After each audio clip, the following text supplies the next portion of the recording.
Hi, this is Bhanvi Menghani, and this is my fourth task as a submission to the data science internship at the Sparks Foundation.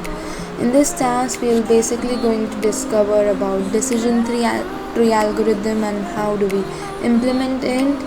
Most importantly, we'll be looking at two important libraries, that is GraphViz and Py.Plus. The basic function of both of them is to visualize the decision tree and give a better understanding of what's happening behind the hood. This is basically the decision tree workbook which I'll have to carry out. Herein, first of all, we have imported sklearn dataset and we have implemented in the previous dataset of Iris, wherein we train the model against the sepal length, sepal width, and the petal length, petal width, as we have done it earlier. We basically load the Iris dataset, which is by default from the sklearn library.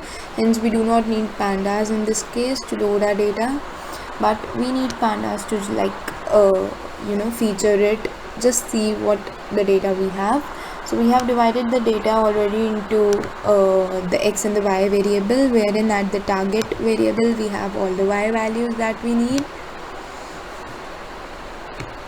We now basically define the decision tree algorithm that is also taken from the sklearn library, and our model is fit over the data frame and the y value, which is the x and the y variables. This decision tree algorithm is a kind of a supervised learning algorithm, hence we need to fit in both the x values and the y values, or the x labels and the y labels, and we have given a short message of decision tree being created. Now the most important part in this task is basically the visualization to understand how everything is working. So for visualization, we have basically used two different libraries. The first one is Py.Plus and the next one is GraphViz.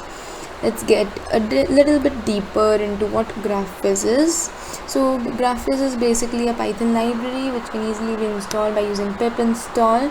It's a package of creating or rendering a graph in Python, the same graph that we have in mathematics, graph with nodes, edges and nodes, and weighted graph, unweighted graph. So for that purpose, to render graph in Python, we use GraphViz library to visualize graph. So it is written in the dot language and it's quite simple to use. Let's have a brief overview. So first we'll have to import GraphViz from digraph. We can also use the dot node, so we can have the node and we can basically label the nodes, like we can give the names of the nodes, like A means this, B means this. We can also give dot edges and we can also specify the conditions. Now we can have a digraph wherein we can specify A and its label, B and its label again, and we can also give them the directions, like A is connected to B, A is connected to L, or B is connected to L. So we get this A, which is the king author, connected to B, and L and B is also connected to L. So this kind of graph is the outcome. So this is the simple kind of graph that we have in mathematics, and we again have the second library, which is nothing but Py.Plus, and Py.Plus is just an improved version of the old PyDot project, and this is a Python interface to the GraphViz library. It is just more compatible with the newer versions of Python, like Python 2.7 and 3. And it's super easy to use. Let's get back to our algorithm. First of all, we have installed these libraries and we have called upon the necessary libraries for the visualization. Most essentially, we would be using Py.Plus, which basically requires GraphViz at the backend to work. And then we have basically to plot the graph, we have use the string input IO function to get the inputs and the outputs, display the outputs. Basically, we have exported the GraphViz using our decision tree model, which we have trained earlier, given the dot data to it, which is the input IO data we have collected from here, and the feature names of the Iris dataset, and filled it and just few more parameters.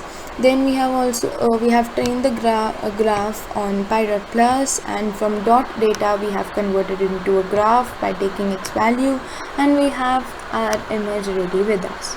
So this image has basically three to four kind of color variations going on. The most predominant ones are the purple, green, and the red colors, which have their different values signifying the different classes or different samples of the iris data that we have. Thank you.